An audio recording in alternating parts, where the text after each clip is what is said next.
Good evening my friends, मैं Shiv sir आप लोगों का आपके अपने YouTube channel JS academy of Sonbhadra में स्वागत करता हूं।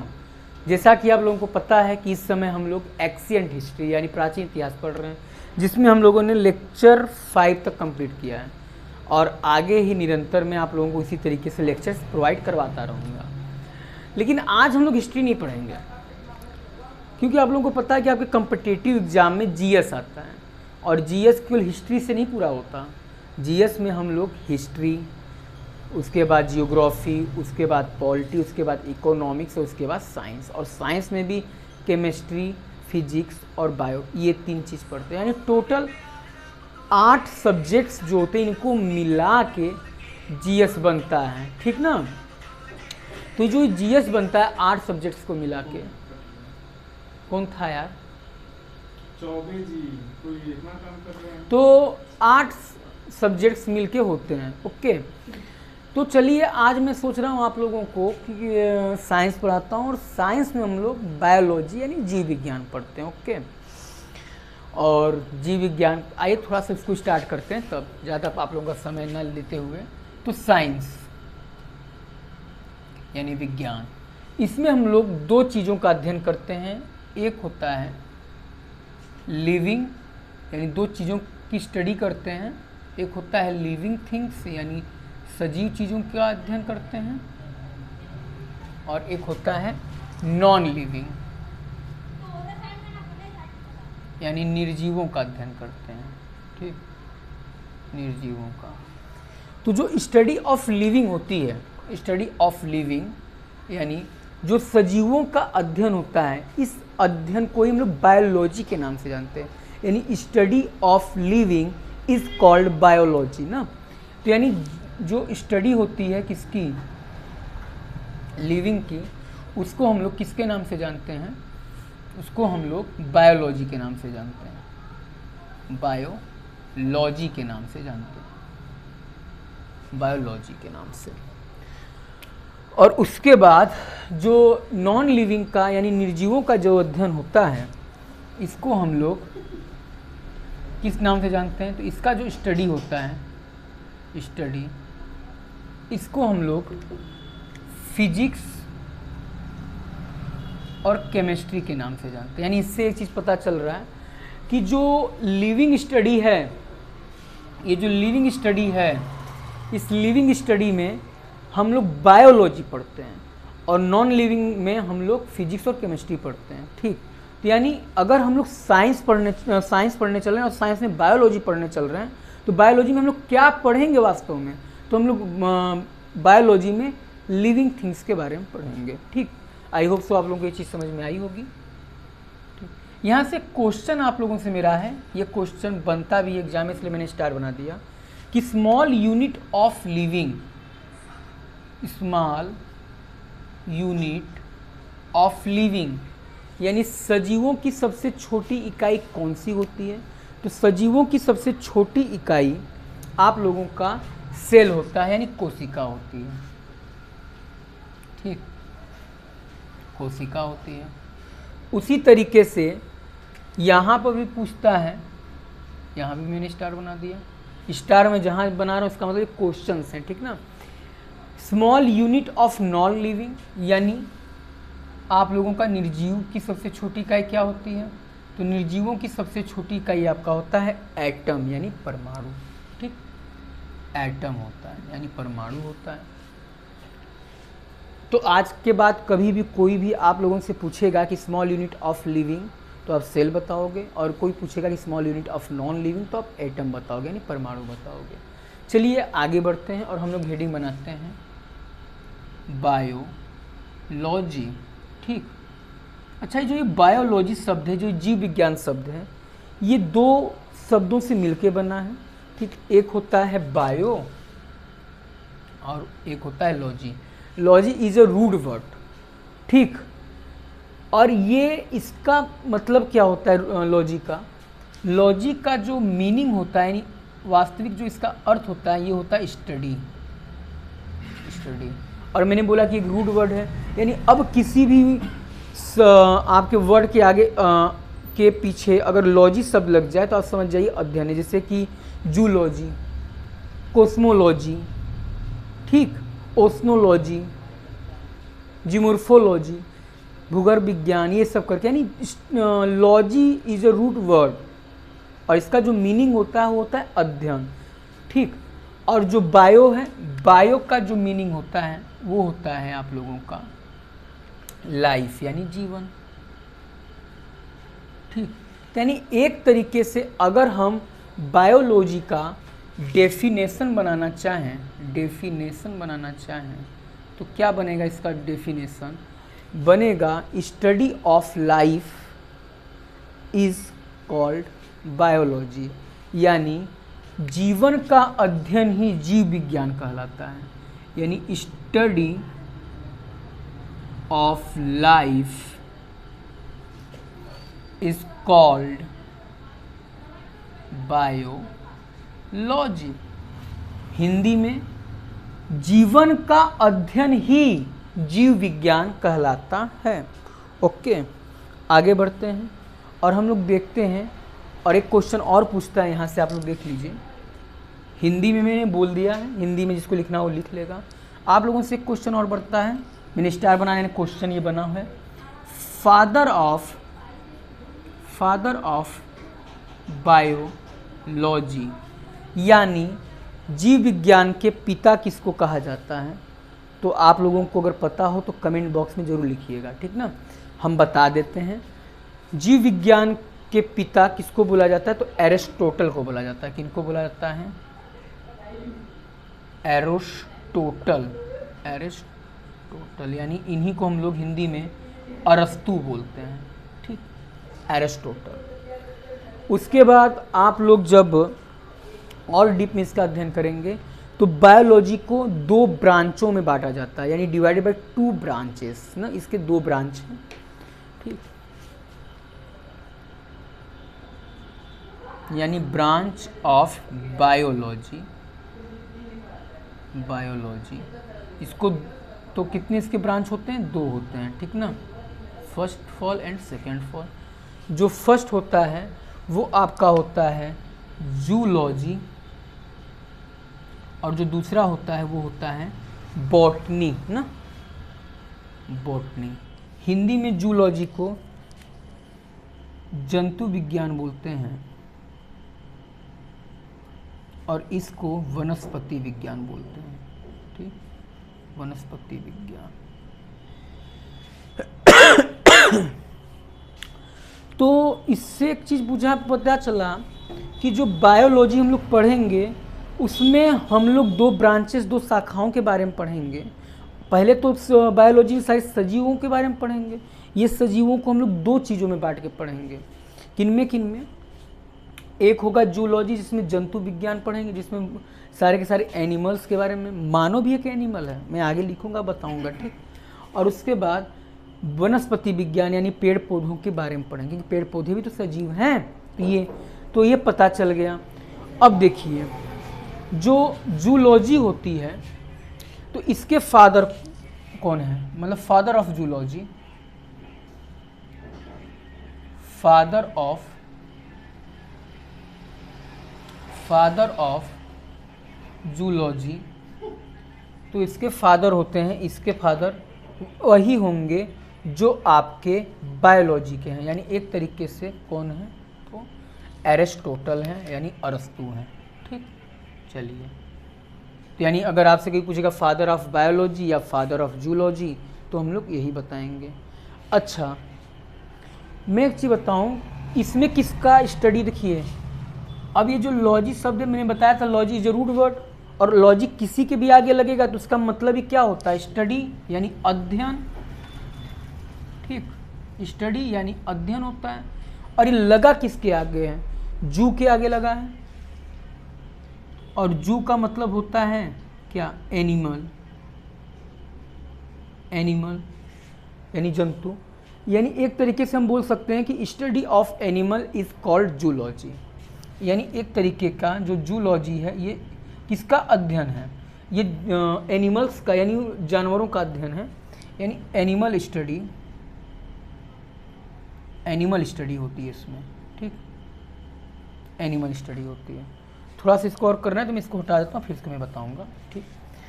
तो एनिमल स्टडी होती है और इसी में ह्यूमन यानी मानव का अध्ययन होता है। तो आप कहेंगे सर कि एनिमल्स का जब अध्ययन हो रहा है तो इसमें ह्यूमन का क्यों अध्ययन होगा? तो मैं ये बता दूं, मानव भी एक जानवर है, लेकिन वो कैसा है? सामाजिक जानवर है। यानी human is a social animal ना। ह्यूमन क्या है? ह्यूमन यानी मानव इज अ सोशल एनिमल। मानव एक सामाजिक जानवर है। इसका मतलब कि एक तरीके से हम भी जानवर हुए। अब पता ही है आप लोग जब पढ़ते हैं कि हमारे जो पूर्वज थे क्या थे? बंदर थे, ठीक। उससे ही धीरे धीरे मानव हम लोग धीरे कन्वर्ट होके ये बने हैं। तो एक तरीके से हम लोग जूलॉजी में जानवरों के बारे में और उनके अंदर के ऑर्गन्स के बारे में पढ़ेंगे, और मानव मतलब हम भी जानवर हैं, यानी अपने अंदर के ऑर्गन्स ही हम लोग पढ़ेंगे एक तरीके से, ठीक। उसके बाद मैंने इसके फादर को बता दिया। उसके बाद देखिए दूसरे नंबर पे हम लोगों ने क्या लिखा था? ऐसे टक क्या लिखा था? बॉटनी लिखा था। बॉटनी था, वनस्पति विज्ञान था, ठीक। बॉटनी यानी वनस्पति। तो जो बॉटनी होती है, तो बॉटनी में मैंने लिखा है एक शब्द वनस्पति। तो अब ये जो वनस्पति है इसमें किसका अध्ययन होता है? स्टडी होता है। किसका स्टडी होता है? अध्ययन किसका होता है? तो इसमें हम लोग किसका? प्लांट्स का अध्ययन करते हैं। किसका अध्ययन करते हैं? प्लांट्स यानी पेड़ पौधों का ना। तो एक तरीके से मैं इसको ये कह सकता हूँ, क्या बोल सकता हूँ कि पेड़ पौधों का अध्ययन ही बॉटनी यानी वनस्पति विज्ञान कहलाता है। यानी study of plants is called botany. Okay, हो गया होगा। और मैं इसको फिलहाल में हटा रहा हूँ, ये आप लोग कर ही चुके होंगे, ठीक। अब देखिए ये हो गया। अब जैसे फादर ऑफ जूलॉजी हुआ, फादर ऑफ बायोलॉजी हुआ, उसी तरीके से टक फादर ऑफ बॉटनी भी तो होगा। तो फादर ऑफ बॉटनी यानी वनस्पति के पिता किसे कहा जाता है? तो फादर ऑफ बॉटनी होंगे थियोप्रेस्टस। कौन होंगे? थियोप्रेस्टस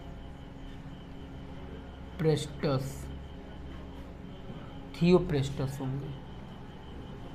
थियोप्रेस्टस ना, थियोप्रेस्टस होंगे।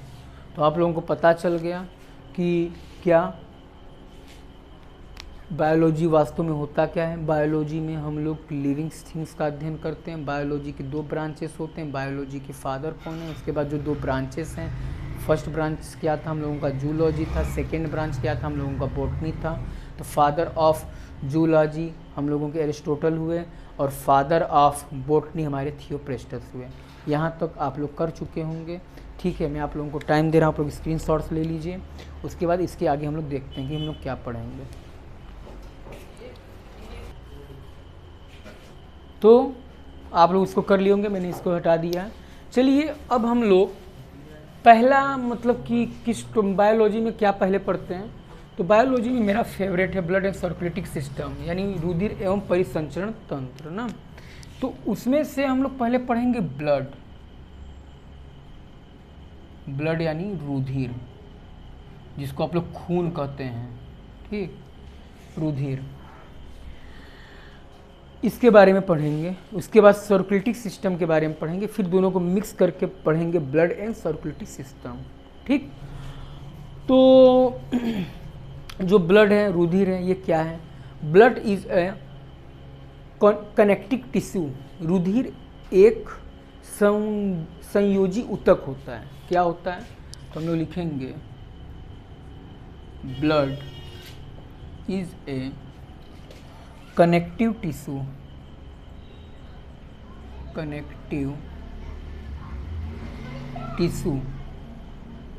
यानी रुधिर एक संयोजी ऊतक होता है। संयोजी ऊतक होता है, ठीक। संयोजिक ऊतक होता है।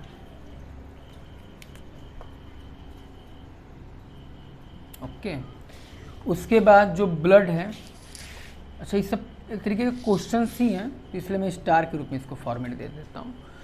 और उसके बाद देखिए अगला पूछता है कि आपका जो ब्लड है इसका पीएच वैल्यू कितना होता है। पीएच वैल्यू पूछ लेता है, तो इसका जो पीएच वैल्यू होता है 7.4 होता है। कितना होता है? 7.4 होता है। इसलिए रुधिर को यानी ब्लड को हम लोग अम्लीय बोलते हैं। अरे कम कर आवाज है, ठीक है। तो चलते हैं, जैसा कि आप लोगों को पता है कि जो रुधिर होता है, ब्लड होता है, इसका जो पीएच वैल्यू होता है 7.4 होता है। तो यानी इसका जो नेचर है, इसकी जो प्रकृति है वो एल्कलाइन है। इसका यानी जो नेचर है ब्लड का, हमारे नेचर यानी जो इसकी प्रकृति है वो कैसी है? एल्कलाइन है। एल्कलाइन यानी एक तरीके का ये क्षारीय प्रकृति का होता है, क्योंकि आप लोगों को पता है कि जिसका पीएच वैल्यू 7 से कम होता है वो एसिडिक होता है यानी अम्ल होता है, और जिसका पीएच वैल्यू 7 से ज़्यादा होता है वो क्षारीय होता है यानी बेसिक होता है। यानी इसको हम लोगों ने बोल दिया एल्कलाइन यानी क्षारीय प्रकृति का होता है।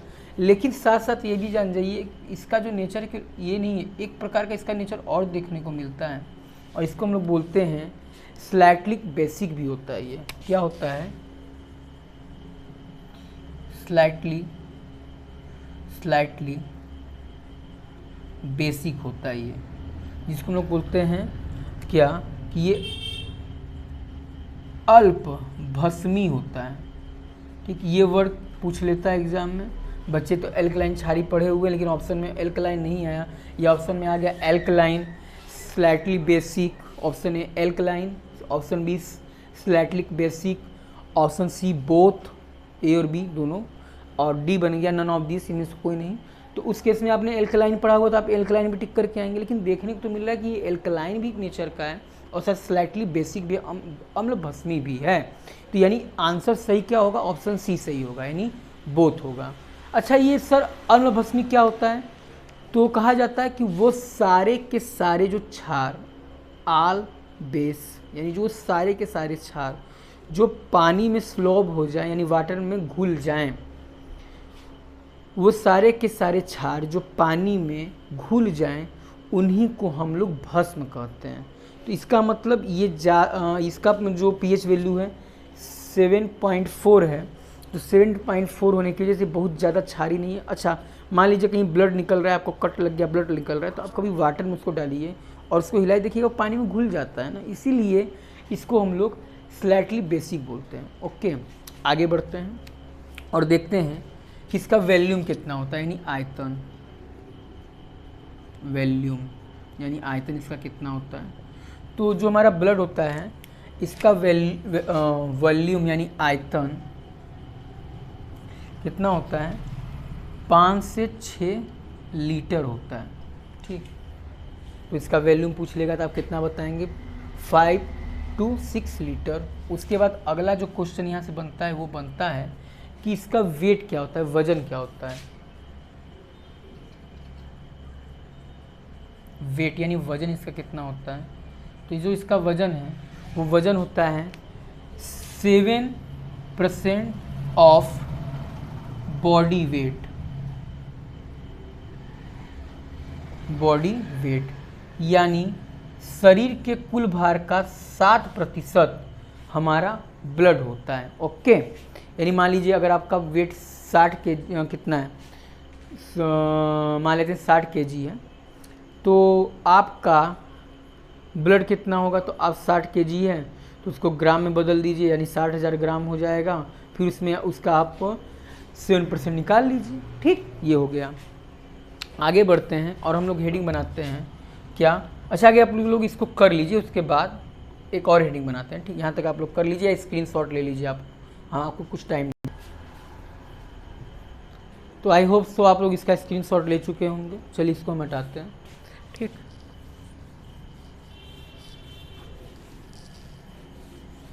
और अगला हेडिंग बनाते हैं जिसको हम लोग कहते क्या है? कॉम्पोजिशन ऑफ ब्लड यानी रुधिर का संगठन ना। अगला हेडिंग बनेगा कॉम्पोजिशन ऑफ ब्लड यानी रुधिर का संगठन।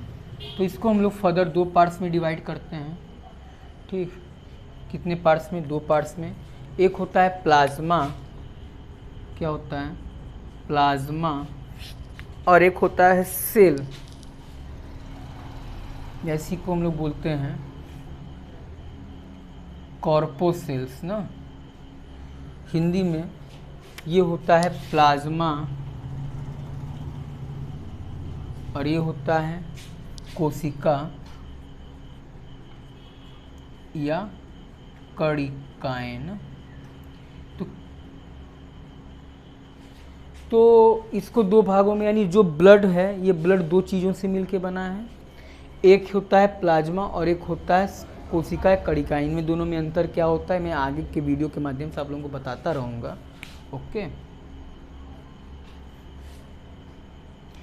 तो ये होता है, यानी आज के बाद कोई भी आप लोगों से पूछ लेते, ये भी एक प्रकार का क्वेश्चन ही है कि कंपोजिशन ऑफ ब्लड, तो आप बताएंगे प्लाज्मा और सेल या कॉर्पोसेल्स। ठीक, ये हो गया। उसके बाद देखिए जो पूरा ब्लड होता है उस पूरे ब्लड का 55% प्लाज्मा होता है और 45% सेल्स या कॉर्पोसेल्स होता है। और ये जो प्लाज्मा होता है इसका जो कलर होता है ये लाइटली येलो होता है, लाइटली येलो यानी हल्का पीला होता है। और जो कणिकाएं या कोशिकाएं होती हैं इसका जो इसका जो कलर होता है, पहले तो ये सॉलिड फॉर्म में होती हैं। सॉलिड फॉर्म मतलब वो ठोस की अवस्था में, और इनका जो कलर होता है रेड होता है यानी लाल होता है। ओके, आगे बढ़ते हैं और पाते हैं और देखते हैं। अब देखिए ये हो गया, जो ब्लड है, खून है, जो रुधिर है, ये 2 चीज़ों से मिलके बना है, प्लाज्मा और सेल या कॉर्पोसेल्स। अब हम लोग प्लाज्मा को उठाते हैं। किसको उठाते हैं? प्लाज्मा को। और हेडिंग बनाते हैं कंपोजिशन ऑफ प्लाज्मा, यानी ये भी तो कुछ चीज़ों से मिलके बनता होगा। Composition of plasma,